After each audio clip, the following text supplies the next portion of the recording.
by Texas Republican Congressman Pete Sessions. Congressman, good morning to you, sir, and thank you for your time.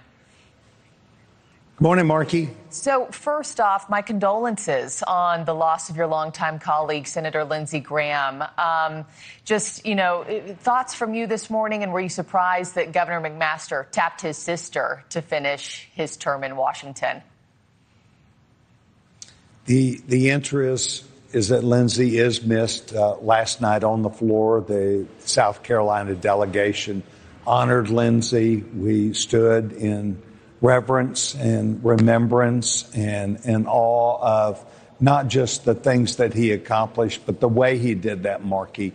He was a man of high honor and distinction. His word was important to him, and he had, I think, about as much common sense as any senator we've ever had. So he will be sorely missed, and I hope that his sister, whom I do not know, brings that same kind of, I don't know so much of intensity, but knowledge and based a balance and comes to achieve things. I noticed looking at the screen this morning, she evidently served on the Commission for the Blind. Well, yeah. I am perhaps the retina guy in Congress, so I can welcome more help as we talk about retinal and blindness issues.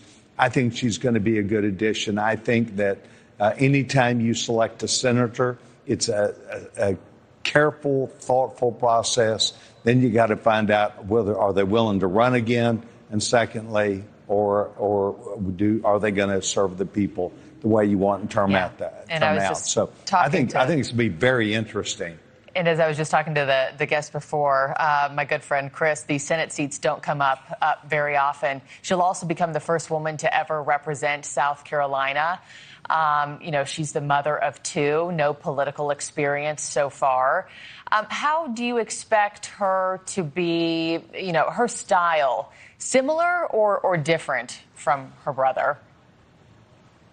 Well, let's put it this way. Lindsey went to the Senate as a 6 or 8 year member of the House. He had a good idea of legislative process, of the fight that lay ahead of him, of the things that he had on his agenda, the things he wanted to see, not just for South Carolina, for the country. I remember him yell, well, I was when he was doing this, I was a first and second term member. When you're a first and second term member, like being a new senator, you need to learn the process. So there's a lot of learning that lies ahead. But it's all teamwork over in the Senate right now. Everyone is got to get their ideas together about what they'll vote for and then go do it. Yeah. Well, we are certainly wishing her the best in this new role for the next 6 months. Senator Graham's sudden death and also Senator Mitch McConnell's weeks-long absence amid a mysterious health condition are leading to renewed calls for term or age limits for members of Congress. Is that something that you would support, sir? Well, no, and it's not because I've been here 28 years. It's because that I believe the system we have works. If you went about naming members of Congress today, I think the average member of Congress has been here some 3 or 3.5 years. That says that the body effectively takes care of itself. It does need older people. It needs people who have experience, but it does say to me that there probably should be within the guiding leadership opportunities. And in the case of Kentucky, it was the leader of the Senate. But I think that we're best to leave it alone and let things happen. You see, bad things, so to speak, could happen. If Mitch McConnell were to pass away now, he could be replaced by a Democrat governor who chooses someone else. So it kind of cuts both ways. You have to weigh and measure your own distance that you have in you and combined with your ability to effectively serve.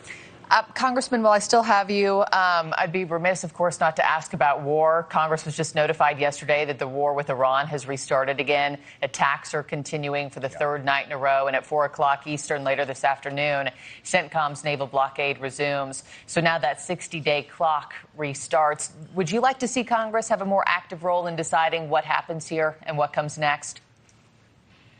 Well, I think that this administration and Congress want a plan, and I think we're seeing more of a plan this time. I think the reality check has happened, and that is the Iranians are not going to yield. They will not give. There's not going to be a tie in this where there is some way to effectively get out of this and have a peace. It's going to be total victory, and unfortunately, that is something that I think is going to happen. I think the Pentagon, from what I've seen, has a new plan.